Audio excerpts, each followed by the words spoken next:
법무부 장관 한동훈 사법연수원 부원장.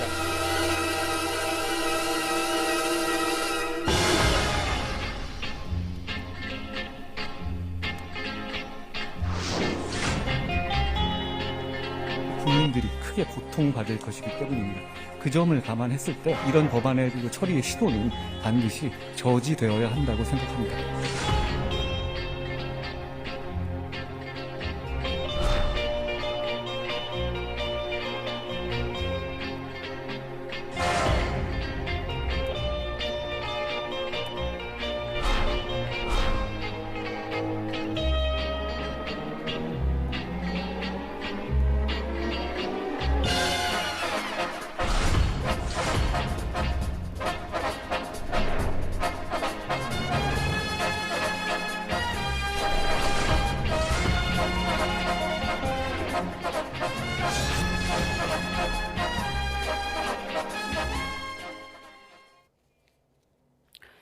네, 윤석열 대통령 당선인이 초대 법무부 장관 후보로 이렇게 한동훈 검사장을 전격 또 깜짝 발탁을 했습니다.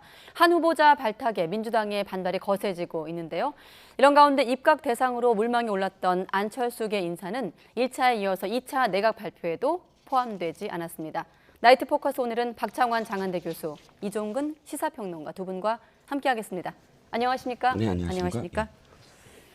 네, 검수완박 논란 속에서 또 인수위 불협 화음, 잡음 속에서 오늘 추가 인선이 나왔습니다. 오늘은 좀 나무도 보고 숲도 좀 봐야 될 텐데 먼저 나무부터 좀 들여다보죠. 어떻게 좀 2차 조과간 총평을 좀 듣는다면 어떻게 평가하십니까? 네, 뭐 협치, 통합 이런 인사를 사실 기대를 했었는데 뭐 지난번도 그렇고 이번도 그렇고 네. 결국 협치형 또는 통합형 인사는 없었다. 이렇게 한 줄 평할 수 있을 것 같습니다. 네, 통합형 인사는 없었다. 정말 짧게 해주셨습니다. 깔끔하게. 네. 안정적 전국 운영이 돋보였다라고 생각이 드는 게 지금까지 문재인 정부가 예측 불가능한 정치 때문에 국민들이 불안해했다라는 그런 시각 속에서 지금 이 보여지는 어떤 인물들은 예측이 가능한 그리고 전문성이라든지 혹은 안정적인 그런 정국 운영이 가능한 사람들로 임명한 게 아닌가 싶습니다. 자, 시작부터 두 분의 시각이 엇갈리기 때문에 오늘 대담에 좀 관심이 좀 높아질 것 같은데 좀 하나씩 들여다보죠. 자, 초대 대통령 비서실장, 물론 오늘의 어떤 핵심 인선은 한동훈 검사장 발탁이겠습니다만 잠시 뒤에 밀어놓고, 자, 김대기 전 청와대 정책실장이 비서실장이 임명이 됐습니다. 발탁 배경을 좀 본다면 어떻게 보십니까? 여기 윤석열 당선인의 그 내각 그 관련된 인사를 보면 네. 크게 두 개의 그 코드가 보입니다. 하나는 최측근, 또 하나는 경제통짝. 최측근에 대한 얘기는 뭐 좀 이따 다시 하기로 하고 네. 일단 경제통, 그러니까 관료 출신 경제통 실무 인사다 이렇게 볼 수 있을 것 같아요.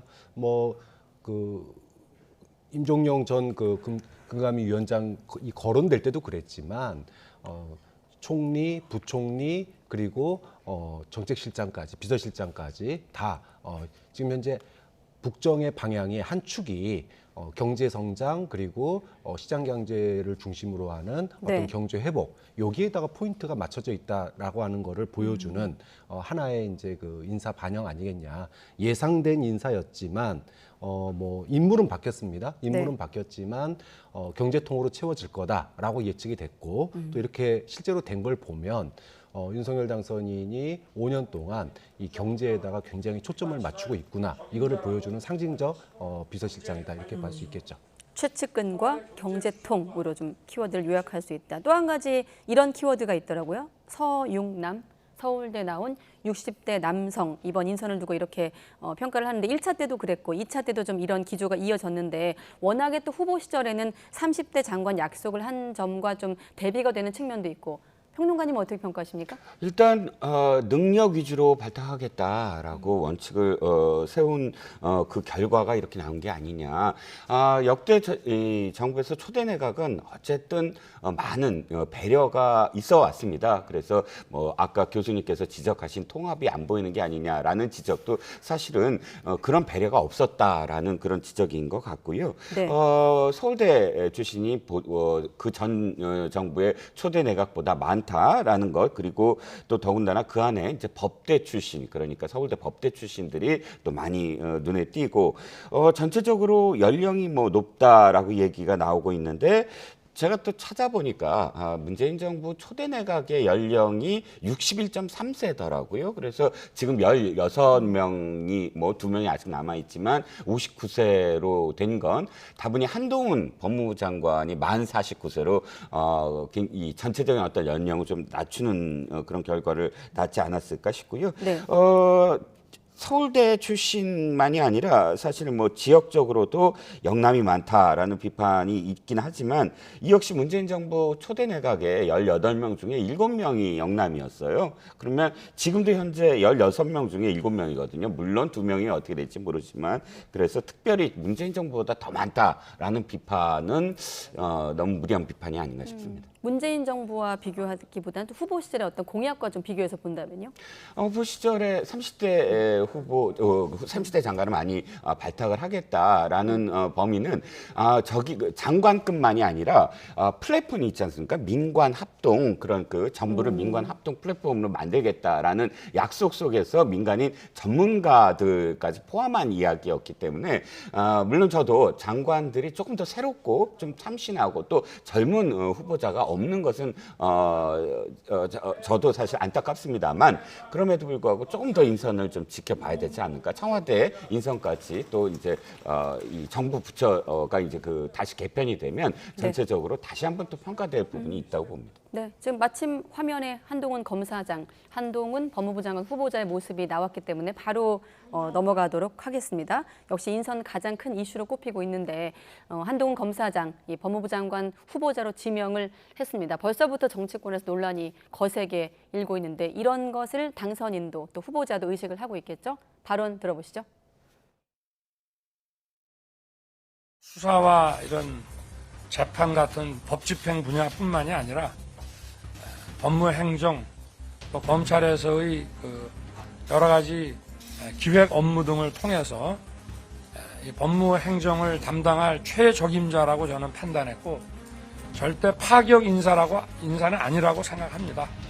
박범계 장관, 추미애 장관 시절에 있어서 수사지휘권이 남용된 사례가 얼마나 국민에게 해악이 큰 것이었는지에 대해서 실감하고 있습니다.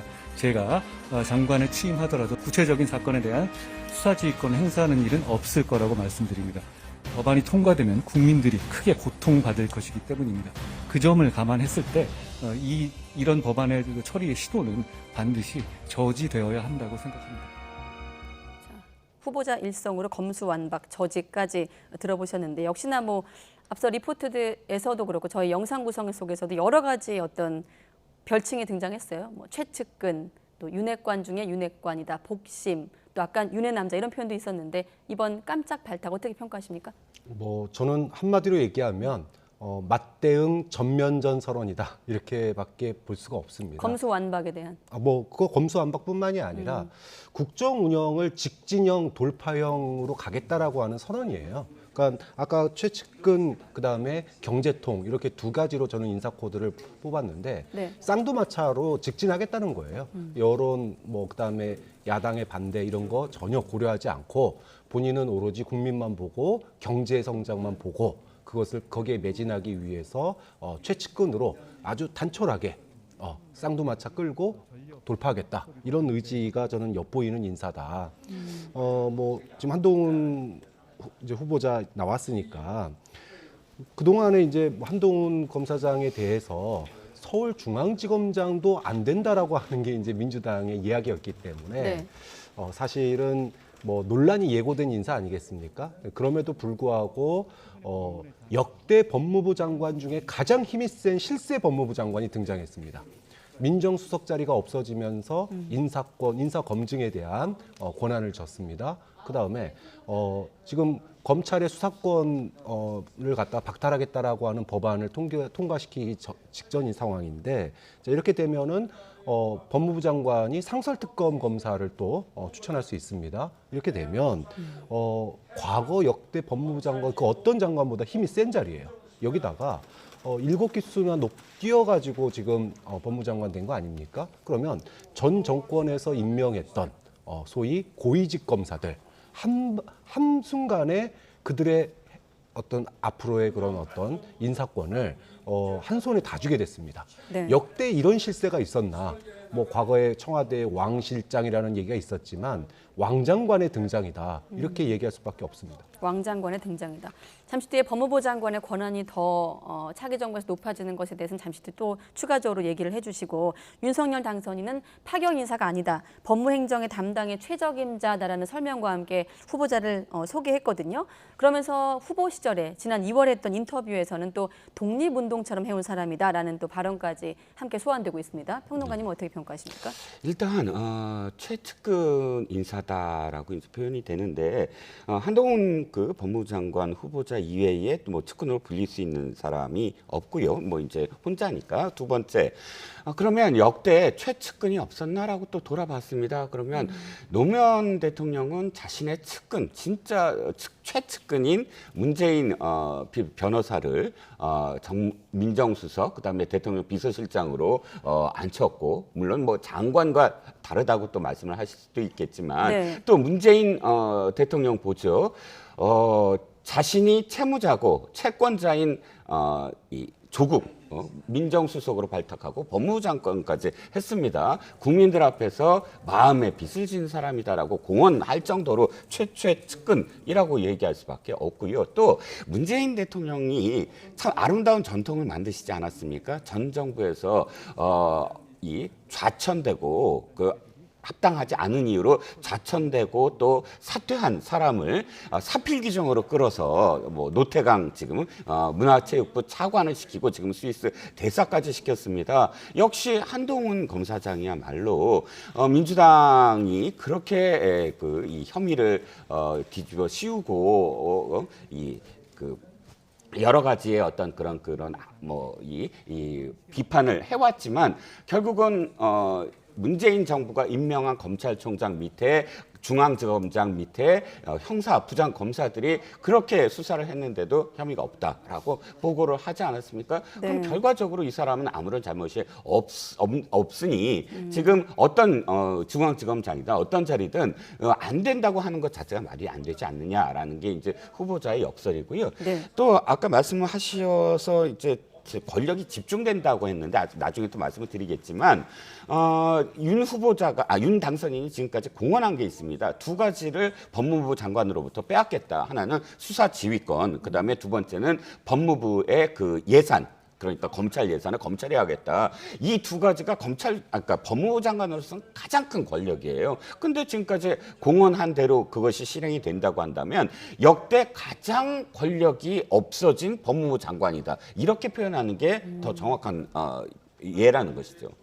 오히려 장관의 권한이 이전보다 약화될 것이다. 아니, 인사권하고 예산권이 법무부 장관으로서 검찰을 쥐고 흔들 수 있는 가장 큰 권한 두 개예요. 네. 근데 이 인사권이나 그러니까 수사지휘권도 마찬가지지만 그것을 검찰에게 넘겨주겠다라고 당선인이 그렇게 공약을 했는데 한동훈 법무부 장관을 내정했다고 해서 그 약속을 철회할까요? 당연히 더 강화하겠죠. 그러면 법무부 장관이 힘이 없어지는 거죠. 네, 어떻게 보십니까? 앞서 그 법무부 장관 권한에 대해서 교수님도 설명을 하셨는데 지금 자막에서처럼 상성 특검 직권 발동도 권한인 점과 좀 맞물리면서 청와대 민정수석실이 폐지되는 점과 좀 맞물리면서 본다면 어떻게 좀 전망하십니까? 검찰로 보면은 검찰에서 배출한 대통령입니다. 거기다가 검찰에서 배출한 법무부 장관까지 나왔습니다. 자, 지금 현재 그 검경 수사권 분리, 그다음에 검수완박을 놓고 야당과 검찰 간의 전선이 굉장히 첨예하게 나오고 있는 상황입니다.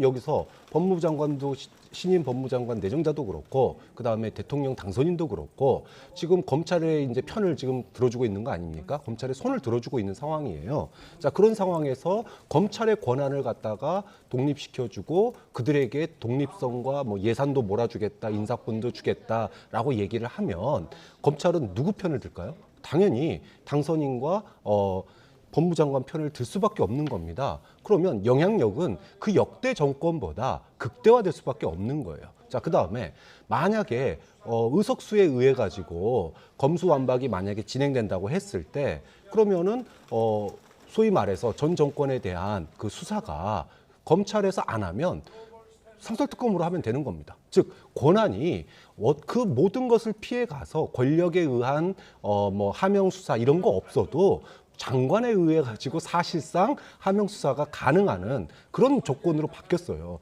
과거에 민정수석이 사정기관을 총괄한다고 그랬습니다. 그런데 그 민정수석의 역할이 지금 법무부 장관에게 왔어요. 자, 여기다가 법무부 장관이, 그러니까 과거에 2명, 3명이 나눠져 있던 권한이 지금 사실상 1명, 오로지 그것도 한동훈 장관 후보자에게 집중돼 있는데 이것이 어떻게 역대 가장 힘없는 법무부 장관이다 이렇게 얘기할 수 있습니까? 네, 그렇다 보니 정치권 안에서도 생각이 엇갈리는데 이 발언을 듣고 또 추가적으로 평론가님 의견도 듣겠습니다.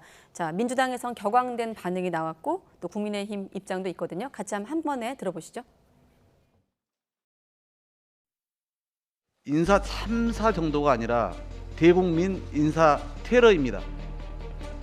입만 열면 공정과 상식의 나라를 만들겠다고 했는데 공정이 아닌 공신을 챙겼고 상식은 내팽개에 친 채 상상을 초월했습니다. 통합을 바라는 국민들에 대한 전면적이고 노골적인 정치 보복 선언입니다.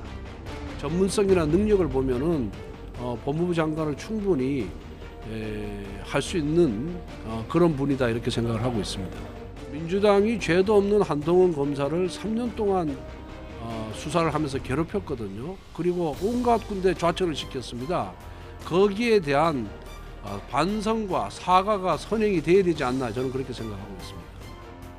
네, 오늘 인선 발표되고 이렇게 여야 반응 보고 나서 청문회 참 궁금하다. 과연 이 청문회 문턱을 넘을 수 있을 것인가로 관심이 모아지고 있는데 최강우 의원 같은 경우는 이렇게 표현했어요. 검찰 정상화에 대한 대응으로 가장 윤석열다운 방식을 택한 묘수다라고 했는데 덧붙여서 또 말씀해 주신다면요. 네, 최강욱 의원이 그렇게 표현할 수밖에 없는 게 지금 민주당이 발의한 법안들을 보면 검수완박과 관련된 법안들을 보면 이수진 의원이나 혹은 황운하 의원이 그 특수청이라든지 또 이렇게 새롭게 만들어지는 중수청이라든지 이런 것들을 다 법무부 장관 산하, 법무부 산하에 두려는 그런 움직임이 보여졌었어요. 왜냐하면 행안부로 가면 행안부는 경찰청이 또 외청이 있고 총리실로 가면 총리실이 워낙에 또 하는 일이 많은데 여기에 수사기관까지 또 관할할 수 없으므로 법무부 장관 산하로 두려고 했는데 그대로 진행할 수 없는 상황이 되겠죠. 만약에 한동훈 법무부 장관이 임명이 된다면. 그래서 묘수다라고 이제 표현을 하는 것 같고요. 상설특검제 말씀을 하셨지만 최근에 박범계 장관이 대장동 수사와 관련해서 상설특검 발동을 하려고 계속 움직임이 있었어요. 그러면 그분이 하는 거는 그렇게 권한이 없는 것이고 지금 한동훈 검사장이 만약 법무부 장관이 돼서 상설특검제를 있는 제도를 갖고 하면 그게 권한이 집중되는 건지 잘 모르겠고요. 수사지휘권과 관련돼서는 법무부가 사실 검찰을 이렇게 그 통제를 하기 위한 마지막 수단이거든요. 이것이야말로 살아있는 권력을 제대로 수사 못하게 하는 기제로 지금까지 작용해 왔던 것이고요. 칼이라는 게 뽑은 다음에 이렇게 휘두르는 것보다 더 겁이 나는 건 칼집에 있고 내가 칼이 있다라고 보여지는 것에서 사실은 관계가 형성이 되는 것이거든요. 그렇기 때문에 수사지휘권을 박탈한다는 건 검찰의 독립성을 그 어느 나라보다 이 국권이 해주는 것이고 검찰의 독립성이 이루어진다면 나를 그 통제할 수 없는 그런 살아있는 권력이 무엇이 무섭다고 수사를 안 하겠습니까? 그건 생각이 저는 완전히 반대로 지금 작동을 하고 있는 것 같습니다. 수사지휘권이라고 하는 게 사실상 필요가 없었습니다. 왜? 민정수석 통해서 얼마든지 검찰을 주물럭주물럭 해왔고 검찰이 알아서 권력의 눈치를 봤기 때문에 살아있는 권력에 대해서 수사한 적이 단 한 번도 없어요. 딱 한 번 있다면 그게 바로 윤석열 검사였고 그래서 윤석열 검사가 중용된 거였는데 살아있는 권력에 대해서 제대로 수사를 하셨죠. 그러다 보니까 이거 너무 나간 수사 아니냐 그래서 이제 수사지휘권이 그 이후에 이제 뭐 다른 형태로 발동된 적이 있었는데 뭐 그런 거 외에는 이제까지 검찰이 그러니까 검찰의 수사권이라고 하는 게 권력의 눈치가 보고 권력이 바뀌면은 그 전 정권에 있는 인사들 물어뜯고 이게 일반적인 관례였습니다. 그러니까 지금도 또 그러고 있는 상황이에요. 자, 이것을 보면서 검찰 개혁이 여전히 필요하구나라고 하는 게 이제 민주당의 지금 주장인 거니까 검찰 수사권, 그러니까 수사지휘권을 안 쓴다라고 얘기하는 거는 사실상 검찰이 내 손 안에 있는데 수사지휘권이 무슨 필요가 있습니까? 좀 그렇게 생각합니다. 자, 그럼 다음 주제 넘어가기 전에 한 가지만 짧게 여쭤보면 청문회 전국을 한번 예상해 본다면 한동훈 후보자에게 공세하는 측면에서 본다면 어떤 질문이 좀 나올까요? 저는 지금 든 생각엔 최근에 윤석열 당선인이 박근혜 전 대통령을 만났기 때문에 마침 또 한동훈 검사장 역시 국정농단 특검 때 수사로 활약을 하지 않았습니까? 아마 그런 질문, 면목이 없다는 발언과 함께 좀 질문이 나올 것도 같은데 평론가님은 예상 질문을 한번 해본다면? 뭐 가장 집중되는 게 조국 장관 가족에 대한 수사겠지요. 그것이 네. 얼마나 방만하고 무모하고 너무나 털려는, 그러니까 민주당 입장에서는 조국 장관의 뭐 가족을 도륙을 했다 이렇게까지 표현을 하는데 실무 담당을 했던 검사이지 않습니까? 그리고 그 전까지는 사실 이 한동훈 검사장을 굉장히 우호적으로 바라봤고 또 상당히 언론 매체에 한동훈 검사장을 자랑까지 했던 민주당이 자기 편을 수사하기 시작하면서부터 비판을 하기 시작하고 급기야 이제 이렇게까지 막 법무장관 내정과 관련해서 이런 성명까지 발표를 했는데 네. 저는 아마 가장 뜨거울 것 같아요. 어쨌든 법무장관 청문회가. 그래서 더불어 어떤 의미에서는 다른 그런 이 후보자들보다 네. 후보자들이 조금 더 좀 수월하지 않을까. 보통은 왜 청문회 할 때 주력하는, 그러니까 완전히 이 사람 도저히 안 돼. 그러면 네. 뭐 다시 이렇게 안에서 이 청문회에 주력하는 그런 순위가 또 있거든요. 그렇기 네. 때문에 어쨌든 뭐 아주 뜨거운 그런 청문회가 될 것 같습니다. 이를테면 관전 포인트가 되겠네요. 네. 저는 관전 포인트가 청문회가 열릴까 안 열릴까가 관전 포인트라고 네. 봅니다. 아예 민주당이 보이콧할 가능성이 저는 매우 높다고 봅니다. 말씀하신 대로 청문회가 열리게 되면 말 그대로 격렬한 토론의 장이 될 겁니다. 자, 그 토론의 장은 오히려 절반이 지고 들어가는 거예요. 민주당 입장에서 보면. 그러니까 아예 보이콧하고 다른 청문회에 집중할 가능성이 저는 좀 더 있지 않을까. 그런 점에서 본다면 열릴지가 오히려 더 궁금합니다. 열릴지 말지, 또 열리면 말씀하신 대로 조국 전 장관 얘기가 나올지 어떨지 한번 추이를 지켜보겠습니다. 자, 오늘 인선에서 두 가지 축을 꼽는다면 한동훈, 그리고 또 하나가 안철수의 실종 아니겠습니까? 자, 관련해서 당선인의 인사 기준을 재확인한 발언부터 한번 듣고 또 두 분의 의견 듣겠습니다. 원칙은 능력과 인품을 겸비해서 국민을 잘 모실 수 있는 인사입니다. 안철수의 좀 중용 가능성에 대해서는 조금 언급이 의사 어려우실까요? 원칙을 예, 제가 말씀드렸잖아요. 예. 거기에 부합하면 어느 계고 상관이 없어요. 거기에 부합하지 않으면 안 되는 것이고. 자꾸 이 말을 거꾸로 해석하게 될 수밖에 없는 상황이에요. 거꾸로 말하면 안 위원장이 추천한 인사의 능력은 좀 미달되는 것이라고 또 뭐 좀 거칠게 표현하면 그렇게 해석도 되고 어떻게 보십니까? 글쎄요, 누구를 어떻게 추천했는지를 모르기 때문에 뭐 능력 가지고 우리가 얘기하는 거는 좀 너무 나간 얘기가 될 것 같고요. 이제 좀 뭐 들은 얘기 또는 이제 상식적으로 생각을 해보면 예. 의사 출신의 또 벤처기업가 아니었습니까? 그렇게 본다면 복지부 장관 후보자나 또는 과기부 장관 후보자를 추천하지 않았을까라고 하는 추측들이 꽤 많았습니다. 네. 자, 그런데 지금 논란이 되고 있는 복지부 장관 그 내정자를 보면 40년 지기가 됐거든요. 근데 많은 사람들이 그 후보자가 과연 정책에 어떤 소신이 있는지를 찾을래야 찾을 길이 단 한 줄도 없어요. 오히려 각종 칼럼에 논란의 글들만 보입니다. 자, 그러면 도대체 인사 기준이 뭐냐라고 하는 얘기가 나올 수밖에 없는 거고 40년 지기 인사에 패싱당한 거 아니냐. 결국은 공동정부라고 하는 게 그것만도 못한 거 아니냐라고 하는 그런 그 하마평이 나올 수밖에 없는 그런 상황이 이렇게 대조되다 보니까 네. 지금 그 안철수계의 입각이 한 명도 안 된 게 더 논란이 되지 않는가 싶습니다. 자, 여기에 대한 공개 지적이 나왔는데 지금 뉴스에서 계속 며칠째 나오는 그 안철수계로 분류되는 인물 중에 하나죠. 최진석 서강대 명예교수가 안철수 위원장을 향해서 유일한 송곳이다 이런 표현을 쓰면서 이번 인선에 대해서 비판을 했거든요. 어떻게 들으셨습니까? 네, 아마도 그 송곳이라는 의미가 낭중지추를 이야기하는 것 같아요. 주머니 네. 속에 그 송곳, 즉 이렇게 그 안철수 위원장을 굉장히 좀 이렇게 칭송하는 어떤 느낌이에요. 그러니까 능력이 있는 사람은 자신을 돋보이게 스스로 하지 않아도 네. 저절로 많은 사람들한테 알려진다. 즉 그 능력 있는 그런 인사인 안철수 위원장의 그런 조언을 적극적으로 들어서 사실상 이 조각에 많은 도움을 얻어야 되는데 그런 어떤 기회가 없는 게 아니냐라는 어떤 비판의 목소리인 것 같고요. 또 안철수 위원장도 비슷한 이야기를 했죠. 많은 조언을 하고 싶었는데 그런 기회가 없었다라고 이야기를 합니다. 결국은 이태규 인수위 간사가 인수위원직을 사퇴한 것도 같은 맥락에서 본다면 네. 일단 공동정부론을 표방한 그런 그 양당의 그 연합이 무너지는 게 아니냐 뭐 이런 시각도 있습니다. 그런데 그럴 수도 있겠지만 왜냐하면 현재까지는 18명 중에 물론 두 고용노동부하고 농림축산부가 있지만 18명 중에 한 분도 들어가 있지 않은 어떤 상태 또 인수위 간사를 그만둔 상태 이런 것들을 종합해서 우려의 시선을 좀 보일 수도 있는데 현재까지 안철수 위원장 본인이 기회가 없었다 정도의 어떤 발언으로 수위를 조절하고 있는 것을 보면 네.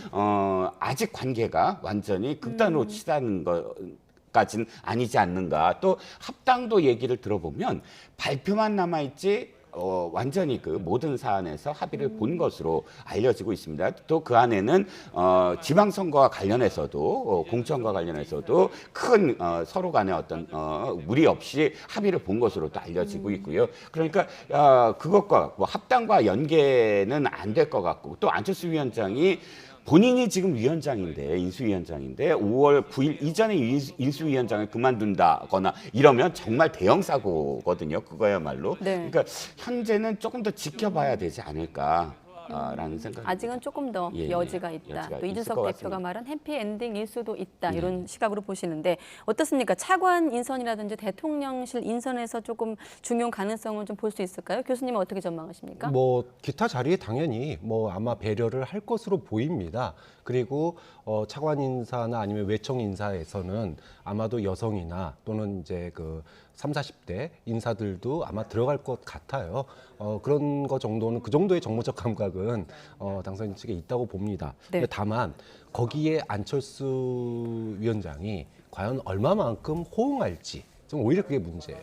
사실 뭐 뒷얘기지만 행안부 장관으로 거론되던 이태규 위원 같은 경우에 뭐 통일부 장관 제의가 있었는데 거절했다 이런 뭐 뉴스 기사도 네. 제가 본 것 같습니다. 자 그랬는데 이런 분들한테 예를 들어 차관이나 또는 외청 인사를 제안을 했을 때 안철수 대표 측에서 과연 여기에 수긍할 것인가 이 부분이 이제 관전 포인트가 되겠죠. 네. 자, 검수완박 논란으로 넘어갈 텐데 검찰이 오늘 한동훈 검사장, 법무부 장관 후보 지명으로 어수선하고 좀 술렁이는 분위기였습니다만 일단 아무튼 검수완박 민주당 당론에 대한 입장은 반발이 거센 상황입니다. 김호수 총장 같은 경우는 필사직생 각오를 밝히게 됐는데 김 총장 얘기부터 들어보시죠. 왜 군사작전 하듯이 국민의 인신에 크게 영향을 미치는 그런 형사법 제도를 시한을 정해놓고 사흘 국회에서 처리한다느니 하시는 것인지 또 검찰은 무조건 수사를 못하게 하고 하시는 것인지 저희들로서는 이해가 가지 않고 받아들이기도 어렵습니다. 저뿐만 아니고 대통령님도 함께 책임을 지라는 뜻은 아니지 않습니까? 저는 오늘 정식으로 대통령님께 지금 현안과 관련해서 여당인 민주당에서 당론으로 확정한 검사 수사기능 전면 폐지 법안과 관련해서 면담을 요청하였습니다. 네, 어제만 해도 면담 요청 전망이었는데 아예 총장이 면담을 요청했다고 밝혔고 검찰의 수사권 폐지는 위헌이란 입장까지 덧붙여서 밝히고 있습니다. 네, 청와대는 이 검찰총장의 면담 요청이 오면 검토해보겠다 뭐 이런 입장이니까 네. 면담을 요청했는데 그것을 거부하지는 않을 것 같습니다. 만나서 그 검찰의 입장을 뭐 들어보는 그런 상황으로 될 텐데요. 문제는 이겁니다. 지금 이 검찰총장도 사실 작년에 이 검수완박과 관련된 법안을 처리하려고 했을 때는 입장을 표명하지 않다가 이제 또 다시 이제 갑자기 이제 입장을 적극적으로 좀 표명하고 나섰습니다. 그것과 관련해서는 내부적으로도 좀 비판의 목소리가 있는 것 같고요. 네. 하지만 어쨌든 검찰 측의 이런 어떤 주장은 일견 저는 좀 많이 타당해 보입니다. 어떤 점이냐면 네. 국민들한테도 검찰개혁에 대해서 물으면 검찰개혁 하지 말라는 국민은 없을 거예요. 하지만 좀 더 구체적으로 검찰개혁을 그러면 검찰의 수사권을 전부 다 뺏는 게 옳으냐. 거기서는 이제 또 갈릴 거예요. 그 다음에는 국민들이 다시 되묻기 시작할 겁니다. 민주당에. 그럼 권한을 빼서 어디다 줄 건데요? 근데 민주당은 이렇게 답할 겁니다. 그건 아직 정하지 않았고요. 일단 뺏기부터 할 겁니다. 만약 이런 어떤 상황이라면 국민들이 진짜 그것을 적극적으로 과반 이상이 찬성을 할까 싶은 거예요. 네. 그러니까 이 권한을 뺏는 것보다 더 중요한 건 어디가 주체가 되고 얼만큼의 권한을 줄 것이냐. 이게 먼저 설득이 되고 그다음에 뺏는 것이 이야기돼야 되는데 무조건 뺏고 보자. 그다음에 나머지는 몇 개월 후에 다시 한번 논의해 보자. 이렇게 되니까 앞뒤가 맞지 않는 게 아니냐라는 것이고요. 네. 한 말씀만 더 드리면 청와대 이전과 관련해서 민주당이 반대의 목소리를 냈을 때 이 이유를 들었어요. 두 가지 이유를 들었는데 국방부 이전을 그렇게 하면 이전할 공간도 없는데 어떻게 이전부터 이야기를 하느냐라는 이유와 두 번째는 그것이 급하냐. 지금 민생이 급하다. 이거거든요. 그런데 지금 이 법안을 두고 4월 한 달간 아마도 파행이 일어날 겁니다. 네. 그럼 민주당에 똑같은 이야기를 할 수가 있는 거예요. 아니 지금 중수 권한을 뺐으면 어디다 줄 건데 줄 게 없는 그러니까 이렇게 줄 곳이 없는데도 불구하고 뺏기부터 한다라는 논리와 그다음에 지금 물가 문제라든지 또 스태그플레이션이라든지 엄청난 지금 민생이 고통스러운데 이게 지금 국민들한테 먼저 급한 문제냐라는 이 두 가지 비판을 벗어나지 못할 것 같다는 얘기죠. 청와대는 일단 검수완박 입장은 없다면서 지금은 국회의 시간이라고 했는데 자 그럼 국회의 시간을 한번 예상해보죠. 국민의힘 같은 경우는 필리버스터를 통해서 막겠다는 입장이고 민주당 같은 경우는 살라미 전술인가요? 회차 변경, 그러니까 회기를 좀 짧게 잘라서 하겠다 이런 얘기도 나오고 있는데 어떻게 전망하십니까? 그렇죠. 필리버스터를 하게 되면 이걸 멈추어야 되는데 멈추려면 국회의원 3분의 2, 그러니까 180명의 의원의 동의가 필요합니다. 근데 민주당이 지금 180의석이 안 돼요. 되려면 정의당까지 다 합의를 해야지 네. 필리버스터를 중단할 수 있습니다. 근데 지금 정의당이 너무 급하게 하는 거 아니냐 이러면서 지금 반대 입장을 표명을 했습니다. 그러니까 사실상 필리버스터 중단은 어려운 상황이에요. 그러면은 방법은 임시의회를 짧게 개최를 해서 필리버스터가 하루만 하고 끝나게끔. 그러고 이제 회기가 맞춰지면 바로 다음 회기에서는 그게 이제 표결 처리가 가능하니까 이렇게 갈 가능성이 있는데 이 키는 이제 국회의장이 쥐고 있습니다. 네. 민주당에서는 국회의장을 지금 강력하게 설득하고 있는 중이고 국민의힘에서는 국회의장이 여기에 동의하면 안 된다 이렇게 또 강력하게 또 거기에 동의하지 않을 것을 강력하게 또 설득하고 있는 그런 단계이죠. 네, 권성도 원내대표 같은 경우는 박 의장을 향해서 아름답게 마무리해야 된다라는 어떤 메시지를 보내기도 했는데 앞서 그 화면에 180명 동의해야 종결이 가능한 부분 다시 한번 보여주시면 지금 무소속 7명 이렇게 나오고 있거든요. 그러니까 180을 만들려고 해야 되는데 민주당 성향의 무소속 의원까지 포함해도 이게 어려우니까 지금 민주당도 그렇고 국민의힘도 그렇고 정의당에게 구애 아닌 구애를 하고 있는 건 아니겠습니까? 네, 그렇습니다. 지금 172석이고요. 그다음에 민주당 성향의 정당, 민주당을 지원할 것으로 보이는 기본소득당, 시대전환 이 두 정당의 의원들이 한 명씩 있고요. 그다음에 무소속으로 5명이 있습니다. 원래 6명이지만 이상직 의원이 지금 구속되어 있기 때문에 5명.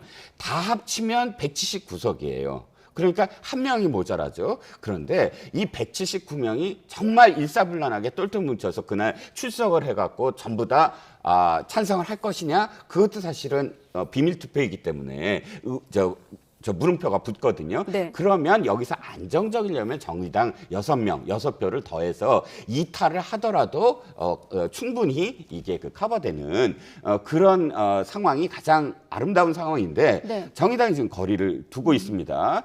두 가지 가능성이 있죠. 하나는 지방선거를 카드로 해서 설득을 하는 것. 근데 그런 케이스는 많았어요. 옛날에 이제 거제 쪽, 그러니까 영남 쪽 일부 민주노총이 민주노총이 강세를 보이고 있는 대기업 공업단지가 있는 곳에 일부러 민주당이 그러니까 공천을 하지 아니하고 정의당이 공천을 그러니까 당선될 수 있도록 하는 그런 어떤 거래 내지는 뭐 타협이 있을 수도 있지만 네. 그것 역시 좀 위험해 보이는 게 지금 정의당이 지지율이 계속 떨어지는 건 지난번 패스트트랙에 무조건 협조를 했기 때문에 제2 뭐 민주당 이중되냐라는 어떤 비판을 헤어나지 못하고 지금 지지율이 하락하고 있는 것이거든요. 그래서 네. 덥석 그것을 물을 수 있는 어떤 상황도 아니기 때문에 정의당은 그렇다고 해서 뭐 국민의힘과 연대를 한다기보단 그냥 거리두기 정도로 스탠스를 취할 가능성이 높아 보입니다. 네. 말씀하신 대로 정의당 입장 요약해 보면 강행 처리는 반대하지만 그렇다고 또 국민의힘과 연대에도 선을 긋고 있거든요. 검수완박 어떤 법안 처리 1차 관문은 정의당의 선택이 될까요? 어떻게 보십니까? 근데 정의당이 검수완박에 대해서 아마도 입장이 민주당 지지층도 사실은 둘로 갈려 있었습니다. 뭐 민주당 의총에서 만장일치로 당론으로 채택됐다고 그랬는데 사실 만장일치는 아니었죠. 발언 의원의 3분의 1이 이거 너무 속도 조절론을 얘기했었습니다. 사실 어저께까지도 속도 조절론이 꽤 그 반향이 있었던 게 검찰 개혁에 대해서 동의하고 검경 수사권 조정에 대해서도 동의했지만 검수완박 그리고 중수청 설립 이런 것까지 국민들이 동의한 것을 확인한 적이 없거든요. 그래서 이러다 보니까 뭔가 좀 시간을 갖고 수사 처로 이제 바뀔 곳, 네. 이 수사력을 보완할 수 있는 이 방법. 물론 뭐 민주당에서는 사실은 그것은 이미 나와 있습니다. 중수청이라든지 뭐 FBI형 그런 법안들이 준비는 돼 있는데 아까 말씀하신 것처럼 이거를 원래는 법무부 장관 산하로 하려고 했는데 정부조직 개편과 이 인선을 보면서 만약에 정부조직이 개편됐을 경우 이것이 자칫 뭐 예를 들어 지금으로 본다면 한동훈 장관 밑으로 들어가게 되면 그거야말로 또 곤란한 상황 아니겠습니까? 이제 그러다 보니 아마도 이제 이거는 정부조직 개편 과정을 보면서 야당과 협의해서 하겠다라고 현재 미뤄둔 상태입니다. 어쨌든 그 과정에서 국민적인 공감대를 민주당도 확인할 필요가 분명히 있습니다. 네. 그런데 오늘 한동훈 장관 후보자 발표로 인해 가지고 당내에 이런 온건파의 목소리가 힘을 잃게 됐습니다. 자, 그러면 극단적인 강경파의 득세가 이어질 거고 강대강의 대치가 이루어질 텐데 네. 과연 그런 강대강의 대치 속에서 정의당이 어떤 입장을 취할 거냐, 과연 변화가 있을 거냐 이런 것들도 한번 지켜볼 대목이 되겠죠. 네. 자, 민주당이 이렇게 대외적으로는 검수완박 드라이브에 힘을 싣고 있습니다만 내부적으로는 지금 지방선거 관련한 잡음이 끊이지 않고 있습니다. 자, 윤호중 비대위원장 발언부터 들어보시죠. 서울시를 전략 공천 지역으로 결정했습니다. 제 살점을 도려내는 아픔이 따르더라도 우리 당은 과감한 결단으로 이번 지방선거를 이기는 선거로 만들어 나가겠습니다. 오직 경쟁력과 승리 가능성을 기준으로 국민 기대에 부응할 수 있는 후보를 내도록 하겠습니다. 네, 아픔이 따르더라도 과감한 결단 어떻게 해석할 수 있을까요? 일단 서울시장 후보를 놓고 지금 송영길 전 대표의 출마 때문에 이 당이 지금 굉장히 곤란한 어떤 상황입니다. 네. 민주당이 이런 경우는 저는 사실 처음 봐요. 왜냐하면 민주당의 전통은 적극적으로 인정투쟁, 자신을 인정받기 위해서 자신의 의사를 표명하고 그런 이 기운들이 모여서 초선일지라도 자신의 어떤 메시지를 강하게 내는 정당 이런 이미지가 원래 민주당이었거든요. 그래서 도전을 하고 그 도전에 응전을 하고 하면서 민주당이라는 어떤 틀이 지금까지 이어져 왔는데 네. 지금 서울시장 후보와 관련해서 내가 나가겠다라는 것보다는 당신이 나가라라고 떠밀고 있는 어떤 모습들, 이 모습들을 지켜보면서 국민들이 도대체 스토리가 참 아름다운 어떤 스토리가 아니라 지지부진하면서 패배 어떤 반성도 안 하고 기득권을 지키려는 그런 정당이다, 이렇게 지금 보여지고 있거든요. 아마도 윤호중 비대위원장이 이런 어떤 상황을 차단해야 되겠다, 모멘텀을 가져야 되겠다라고 이야기하면서 전략공천의 어떤 가능성을 좀 내비친 것 같습니다. 그러니까 보다 더 이게 좀 생동감 있게 진다는 얘기를 자꾸 하는 것도 저는 민주당이 굉장히 잘못됐다고 봐요. 뭐 처음부터 송영길 지금 후보도 자기가 나가면서 난 이기기 위해서 나간다라고 이야기하면 모를까, 지더라도 내가 나가는 건 나의 희생이다, 이렇게 전제를 해버리면 이미 같이 구청장이라든지 또는 서울시 의원이라든지 이렇게 서울시장 후보를 바라보면서 중심으로 같이 나가야 될 그런 진영이 이 유명무실해지거든요. 그렇기 네. 때문에 어쨌든 저는 좋은 의미로 해석을 한다면 윤호중 비대위원장이 특단의 조치를 빨리 내려야 된다. 어떤 상황이더라도 지금은 모멘텀을 갖지 않으면 아예 서울시 의원, 구의원, 구청장 후보들마저도 지리멸렬할 가능성이 커지고 있다라는 겁니다. 결국 오세훈 시장에 맞설 경쟁력 있는 사람이 누구냐가 관건인 건데, 일단 예비 후보만 보면 송영길 전 대표 있고요, 박주민 의원, 김진애 전 의원, 또 정봉주 전 의원이 거론되는 상황에서 지금 이낙연 전 대표도 급부상하고 있다고 해야 될까요? 마침 또 관련해서 이낙연 전 대표와 또 송영길 전 대표에 대한 어떤 여론조사 결과를 물은 결과도 있고요. 시간 관계상 좀 화면과 함께 설명해 주신다면요. 네. 교수님은 어떻게 보십니까? 여론조사에 오세훈 시장한테 누구를 갖다 넣어도 비슷비슷한 지지율이 나옵니다. 그 이유는 두 가지야. 하나는 민주당이 혁신돼야 된다고 하고 지금 혁신하겠다고 그러고 있는데, 네. 혁신은 두 가지로 나타납니다. 하나는 사람이 바뀌거나 또 하나는 정책이 바뀌어야 돼요. 그런데 지금 검수완박으로 정책은 바뀐 표시가 안 보이죠. 자, 그러면 사람이 바뀌어야 되는데, 이낙연 전 대표가 됐든 송영길 대표가 됐든 아니면은 박주민 의원이 됐든 국민들 눈에, 특히 서울 시민들 눈에는 그 사람이 그 사람으로 보이는 겁니다. 아마 이분들 싹 빼고 박지원 공동위원장 넣으면은 아마 지지율이 비슷하게 나오거나 더 높게 나올 수도 있어요. 중요한 건 바뀌고 있다라고 하는 상징성을 보여줄 필요가 있는데, 지금 송영길 대표를 찬성하는 사람이건 반대하는 사람이건 대안을 갖다가 영입 못하고 있다는 거예요. 새로운 사람을 갖다 놓고 그 다음에 뭐가 해야 되는데, 그냥 송영길 찬성이냐 반대냐로만 가지고 지금 날 다 보내고 있거든요. 그럼 결국은 이래서는 답이 안 보이기 때문에 일단은 전략공천의 그런 가능성을 열어놓은 것 자체는 저는 잘했다고 봅니다. 중요한 건 얼마나 새로운 인물을 발굴하고 영입할 수 있느냐가 저는 결국은 관건이 될 거라고 봅니다. 네, 사람이 바뀌든 정책이 바뀌든 이란 주문을 박 교수님이 하셨기 때문에 평론가님도 짧게 주문을 하신다면? 교수님의 의견에 저는 전적으로 동의를 합니다. 네. 지금은 서울시장 후보가 어떤 사람이 나와야 되냐면 진짜 이준석 대표의 바람처럼, 그러니까 국민의힘이 어쨌든 이준석 당대표가 경선을 했을 때 상당히 국민의힘이 바꾸고 있다라는 메시지로 받아들이지 않았습니까? 네. 그럴 정도의 사실은 참신한 인물로 전면에 내세워서 경쟁을 한다면 오세훈 후보하고 진짜 끝까지 경쟁을 할 수가 있는데, 현재는 그럴 어떤 기미가 안 보이고 기득권을 지키려는 어떤 모습밖에 안 보여서 지금 이 여론조사는 거기에 대한 어떤 실망으로 보입니다. 네, 여기까지 듣겠습니다. 박창환 장한대 교수, 이종근 시사평론가 두 분과 함께했습니다. 오늘 고맙습니다.